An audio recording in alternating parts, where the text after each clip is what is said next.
बीते दिन उदयपुर में हुई घटना ने सभी को हैरान कर दिया है। ऐसे में राजस्थान की कांग्रेस सरकार एक्शन में आ गई है। वहीं Rahul Gandhi, Owaisi, all India Muslim personal law board और जमीयत उलेमाए हिंद सहित कई लोगों ने घटना की निंदा की है, लेकिन बीजेपी इसे गोल्डन चांस की तरह देखकर मौके का फायदा उठाने में लगी हुई है और राजस्थान का माहौल खराब करने की कोशिश की जा रही है।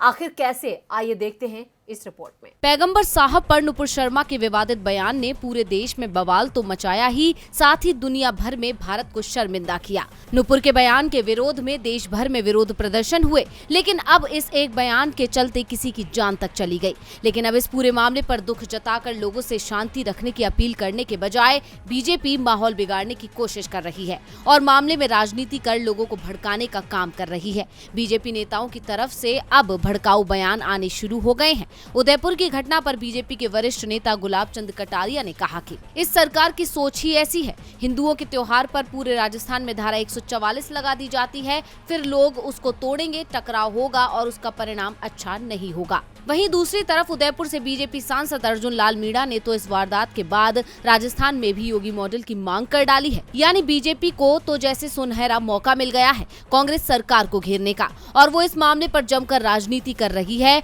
और ऐसा करके वो आगामी चुनावों के लिए अपनी जमीन मजबूत करने की जुगत में लग गई है और इस गंभीर मुद्दे पर चिंता और दुख व्यक्त करने के बजाय मौके का फायदा उठा रही है। बीजेपी नेताओं के ये बयान बीजेपी की मानसिकता और मंसूबों को उजागर करते हैं। वहीं राजस्थान स्वास्थ्य मंत्री परसादी लाल मीणा ने भी बीजेपी को आड़े हाथों लेते हुए कहा कि राहुल गांधी ने कहा था कि बीजेपी ने देश में केरोसिन छिड़क दिया है जो कहीं भी आग सुलगा सकता है। ये भाजपा का किया धरा है और निश्चित रूप से भाजपा इन घटनाओं के लिए जिम्मेदार है। कांग्रेस के शासनकाल में ऐसी घटनाएं क्यों नहीं हुई? उन्होंने कहा कि ये अपने स्वार्थ और राजनीति चमकाने के लिए इस तरह की घटनाओं को बढ़ावा देते हैं।